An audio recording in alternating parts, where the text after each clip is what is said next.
Hello everyone, today I'm going to be talking about the action potential process. The action potential process starts when there is a rapid change with the neuron's RMP, which is the resting membrane potential. When this happens, there is a change in the intracellular charge of the neuron, changing it from negative to positive. And I like to think about it like dominoes going down the line after they fall. Kind of like how the electrical signal travels down the axon, starting from the axon hillock, ending at the presynaptic terminals, just kind of like how the initial domino falls, it all goes down in one line, and then it ends at that last domino. It also reminds me of the all or nothing principle, where you have to generate enough energy for an action potential to even happen for it to reach the threshold. And so it's kind of like the dominoes, where if you don't flick it hard enough, it's not even going to fall correctly. This slide has a lot of words, but I'm just going to sum it up. So with the generation of an action potential, your neuron starts at rest, chilling at negative 70 millivolts. Next, it starts to depolarize after it has a certain amount of stimulus. It reaches a threshold, which is about negative 55 millivolts.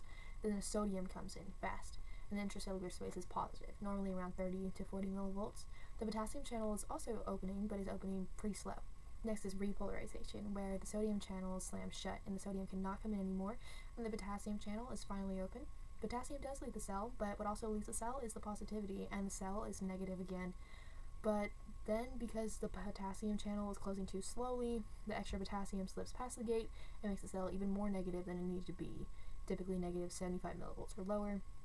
And this is also when the cell enters the absolute refractory period, which just means the sodium cannot rush in and depolarize again. And so the last step is what I like to call the restoration of the rest, which is when the sodium-potassium pump starts working to restore the RMP, and how it does that is it takes the resodium out to potassium in and just changes that up to maintain that negative 70 millivolts. But while it's happening to work back to that, the neuron enters the relative refractory period, which is the period that ensures that the neuron has a good cooldown time and cannot fire again immediately unless there is a stimulus that happens that is greater than a typical stimulus.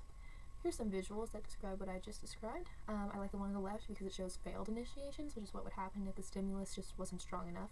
I also like the one on the right, which just shows the potassium, or the sodium-potassium pump, 3 sodium ions out, 2 potassium ions in, and it just maintains that resting potential. And my clinical question is, what would happen if a neuron did not enter its relative refractory period?